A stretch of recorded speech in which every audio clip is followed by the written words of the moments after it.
back to my channel.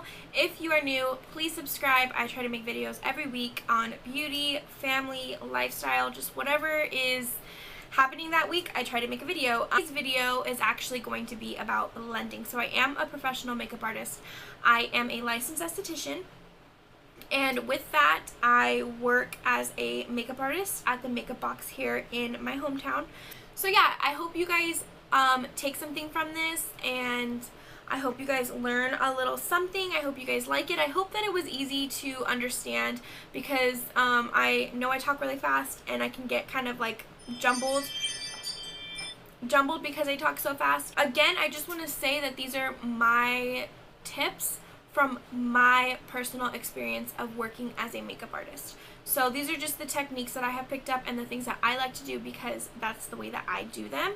I am not saying that this is the only way to do them and this is the right way to do them. That is not what I'm trying to say, because makeup, there really is no rules. There is like guidelines that you should follow, but there's really no rules. You can make or break whatever you guys want to do. And so I'm not saying that this is the only way to blend, but I'm just saying that this is the way that works for me, and I pride myself on blending. That is like my #1 favorite thing to do, and favorite thing about my clients is that I will never let you leave with unblended eyeshadow. Like, I just will not. I have to have your whole face, everything will be so blended. It doesn't get, sometimes my clients don't tell me exactly what they want, and I just do what I think is best for them. And sometimes, you know, yeah, they want a glossy lip instead of a matte, or they wanted a matte lip instead of a gloss, or they wanted a pinky blush, not a peachy blush. Sometimes that stuff happens, but I promise you, you will never leave my chair looking unblended. Like, you will always be blended and beat, always. So that is why like I said, I pride myself on blending. I feel like it's just like one of those things that I'm like really good at, and I'm not trying to like be cocky or just, you know, like, oh my god, but seriously, it's just one of the things that I pride myself in because I enjoy makeup so much, and I think that's one of the most important things, is having blended makeup. Basically, I just feel like if you're gonna wear makeup, you should wear it the absolute best way possible for yourself. So I'm gonna stop rambling because I'm always rambling. I can go on and on, but basically, if you want to learn how to blend like a pro, then just keep on watching.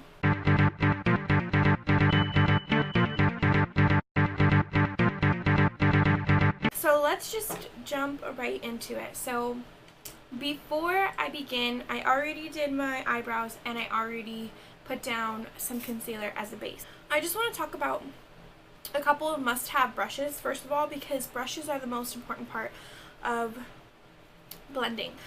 So this one is a really tiny detailer brush. It just looks like a mini blending brush. It's really, really small, and it gets into your crease really nicely. It gets on the outer corner. You can do it for your lower lash line. This is an amazing, amazing brush. And then I have this one. This is the Morphe M505. So this is like the all-time blender brush. This one is amazing. It works really, really good, and it's nice and fluffy, and it blends out perfectly. So those are the two brushes that I would recommend. I've already prepped them with concealer. After I prep them with concealer, it is my preference to set it with a powder. Now, the main reason why I like to set is because when I start going in to blend, I like to really blend up into my crease. I go for it. So if I was going to have a cream base down and just start blending, to me, on my eyes and in my experience in doing makeup, it gets very patchy. The client's eyes, my eyes, gets patchy, and it's almost like shadow is missing from the eyelid because it's not smooth. So the powder begins to catch on areas where it wants to get sticky and tacky, and other areas have dried. So it is just, in my experience, I just prefer to set the lid with a powder because I feel like it always creates the best, smoothest base. Now that I've already said all that I wanted to say about it, these are like my tips and tricks. So I'm going to use the 35O palette for today's look. Always have a skin tone color as your transition shade.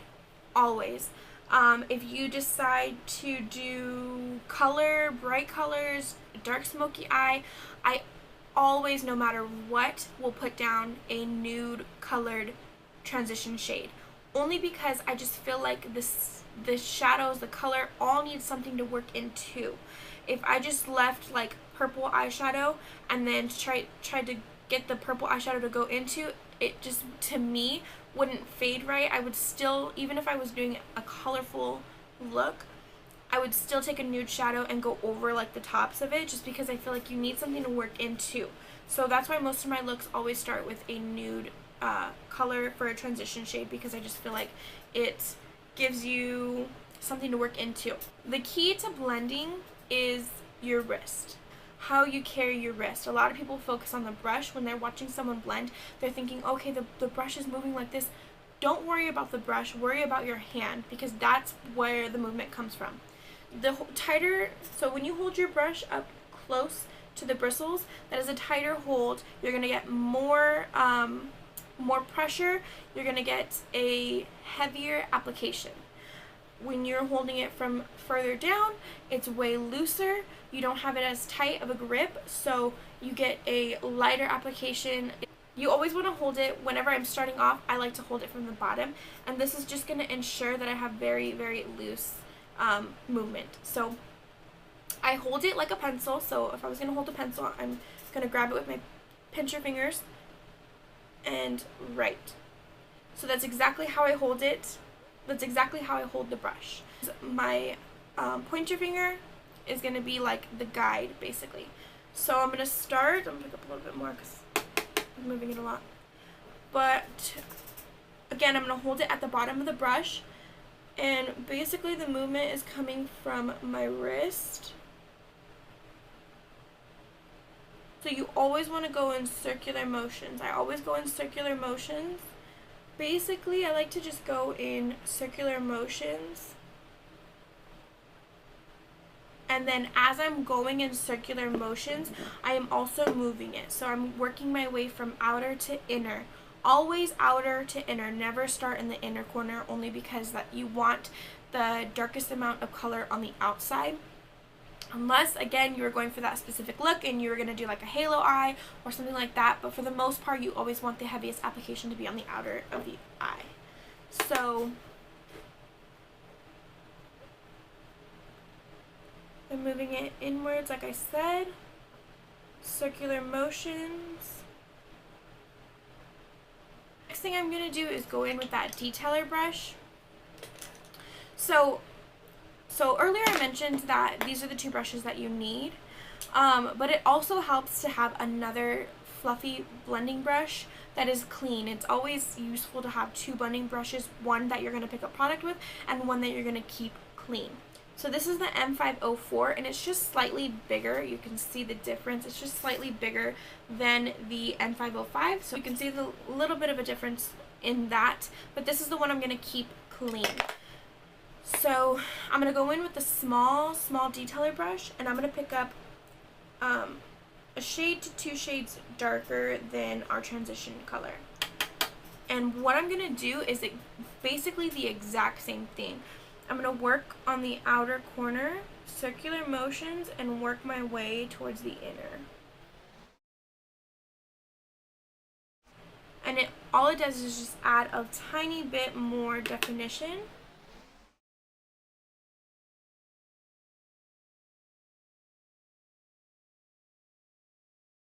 And then I'm really just like basically running it back and forth. That's all I'm doing.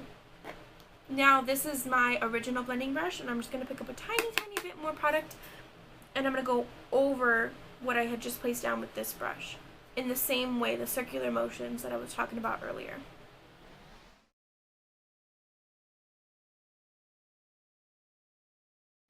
And then this is why you always want to keep a clean blending brush, because like I just got the dark brown now onto my blending brush, which is fine. It's probably not going to transfer, but I always like to keep a clean blending brush just to go right on the tops, just to make sure that it's always blended out.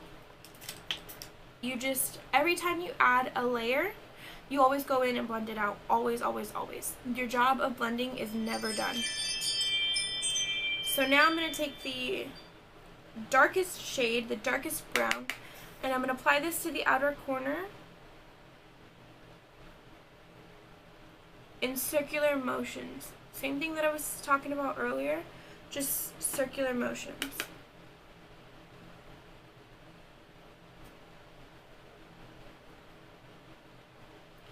And then I'm slowly taking it upwards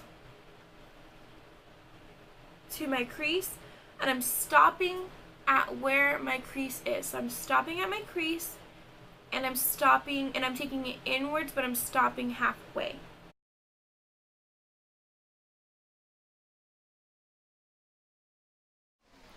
And then when it's really diffused, I'm going to take that clean brush just to make sure that it's diffused all the way through.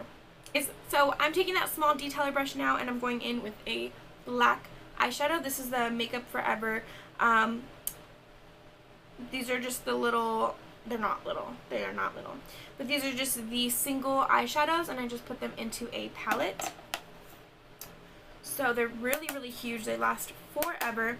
And I'm just taking that detailer brush and to keep this very, very low. So with each layer, you get less and less generous. So with the very first layer that I had put on, the very first transition shade, I had placed that almost everywhere. The second shade, I kept it right below my crease. The third chocolate brown shade, I kept it in the outer corner to about halfway, and now the black, I'm only going to keep this on the outer third of the eye. So I'm just, same thing, circular motions. Very, very simple. And I'm going to take that clean brush again and go over everything. I'm going to use the Stila, what is this? The Stila Glitter and Glow Liquid Eyeshadow in the shade Smoldering Satin. So with this liquid,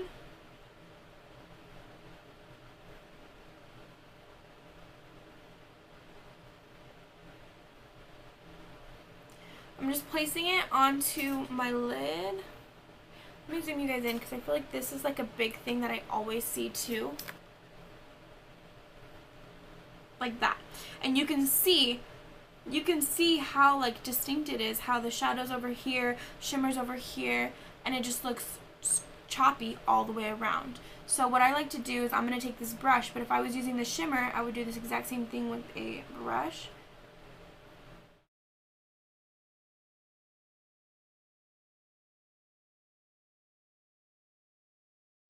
I'm just like wetting the edges, and then I'm going to take my finger, and again you can do this with a brush, but kind of like stamp it upwards so that way it looks like an effortless blend, and like it all goes and flows and it's not so choppy. It just like diffuses the edges. I'm going to go back in and add just a little bit more shadow.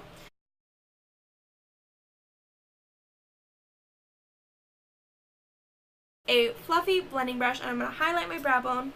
I'm going to take the Forever Lit from the Okuurrrr palette, and I'm going to go ahead and spray it just to get it a little bit wet. And then I'm going to, all I'm going to do is really just like blend it onto my brow bone. Okay, so now we're going to move on to the face, and then we're going to come back to finish the under eye area.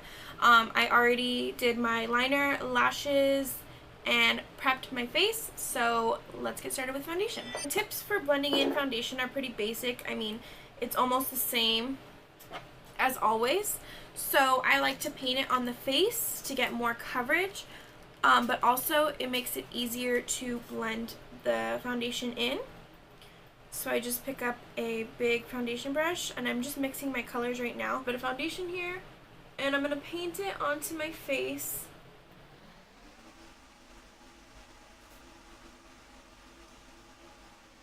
And if you don't match your neck, like, it's not the end of the world. That is something you can fix. Even in just my last video, my foundation was way too light, and I fixed it with bronzer afterwards. So it's not the end of the world if you don't, but that's your goal. So if you don't match your neck when you're doing your foundation, then by the end of it, you want to be matching your neck. So you got to do whatever you got to do to fix that, but that's the key. And then at this point, I'm going to use a sponge. Sponges for me just make everything so much easier. I just feel like it blends faster and it's smoother and it makes it melt into the skin, just the sponge being wet. Okay, and then for my second layer of foundation, because I like to add a second layer, I'm going to go in with just a darker foundation to kind of darken this up.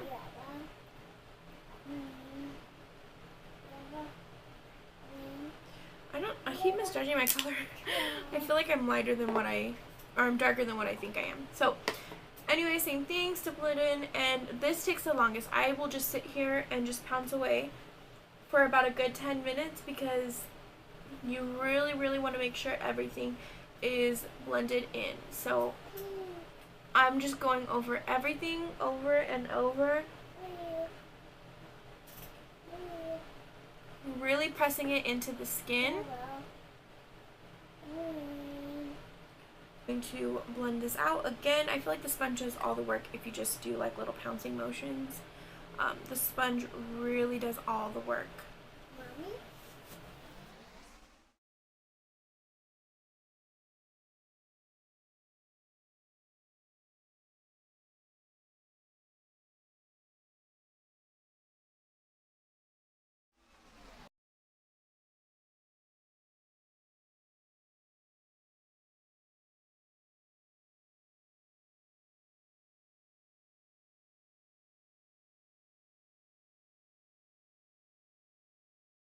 So, okay, so now finishing off for the face, it's the same thing as if your eyes to me. So, with my eyes, like I said, I like to always use a cream and then set it with a powder because I don't want it to get patchy. Well, the same thing with your face. I feel like if I just went in right now with my powder contour, it would make me so patchy and it would just have like missing spots to me because it would just skid. It wouldn't go smoothly because it's not filled in, if that makes sense.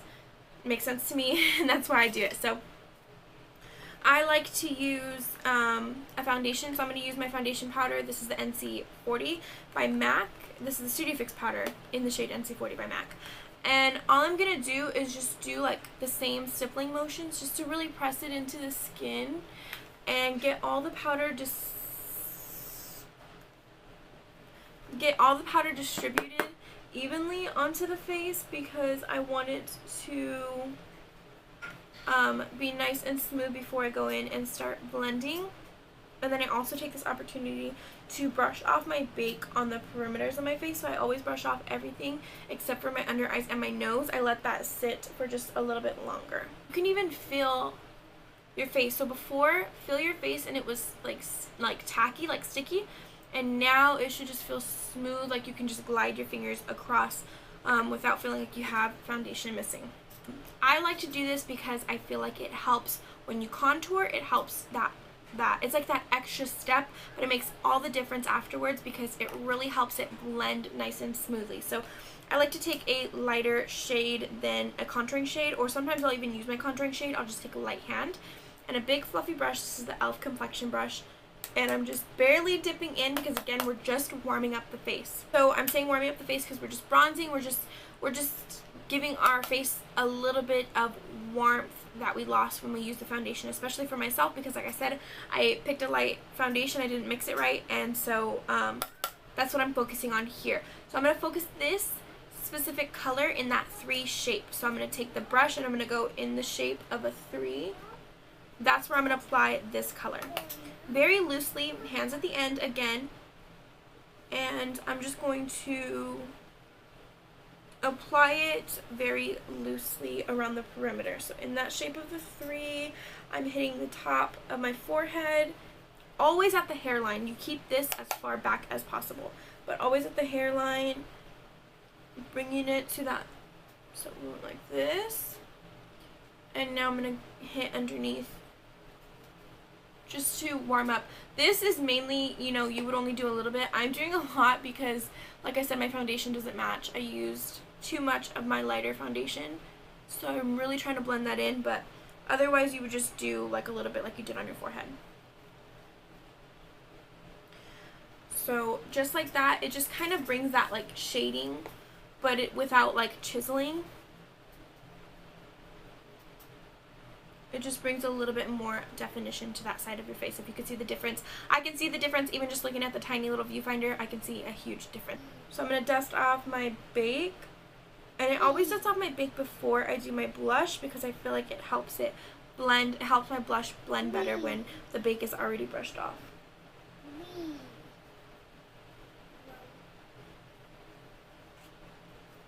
So for the blush, it's the same concept. I like to keep a light hand. Oh, baby.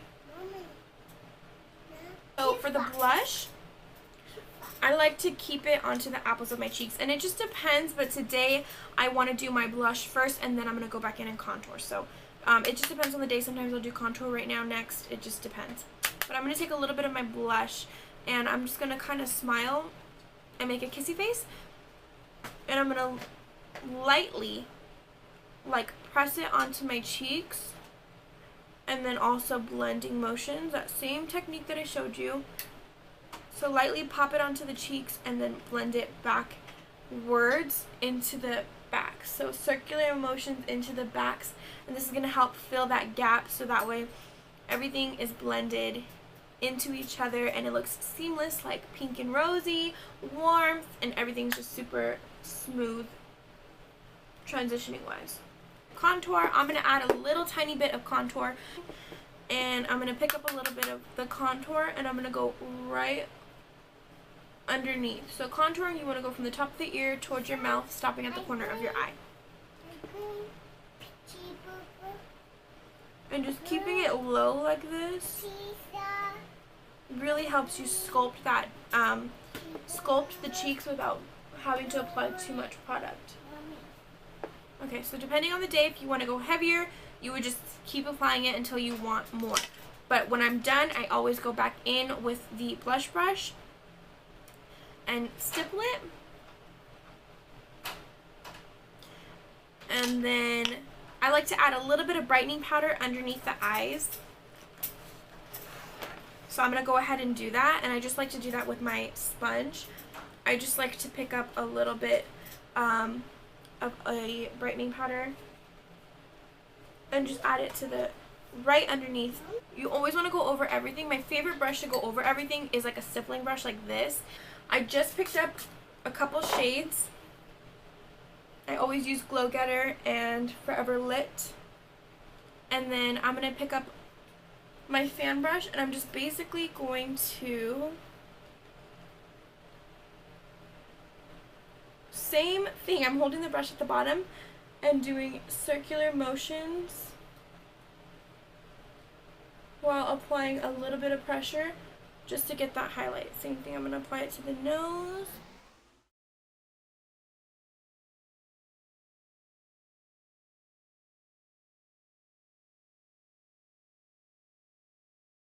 You always want to go over it with your blush brush.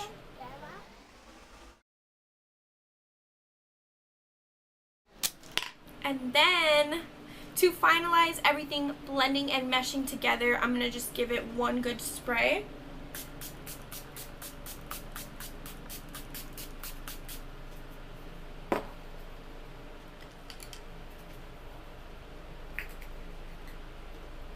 And let it dry a little bit, and then I'm going to go in with that same powder brush. Again, you guys, seriously, makeup takes so long because you're constantly blending. I like to take my darkest shadow, which right now I'm just going to take a black eyeshadow. And I always use a flat brush. It's just something that is just super flat all the way across. And I basically just go in really tight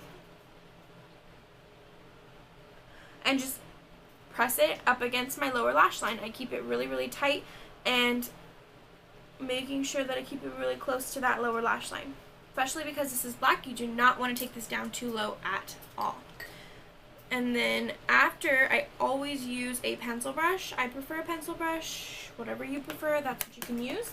But I like to use a pencil brush and pick up that same transition shade and maybe like those shades that's one shade darker. And I like to just take the pencil brush, go right on top of that black, and just like buff it out back and forth. So just like really holding it at the end and really quickly like going over everything but going back and forth, if that makes sense. So I have to like look up.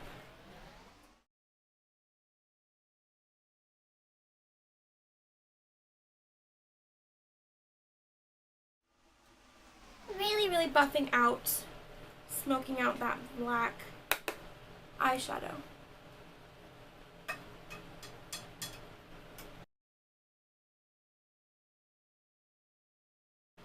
Okay, so that was it. That is how I blend my eyes, how I blend my face, everything. Like I said, everything that I do is my own personal preference. So it's just what I prefer, how I prefer to do it. And it's what I found was easiest for me working with my clients and working on myself. So yeah, I think that's all I have to say. Thank you guys so much for watching, and until next time, bye!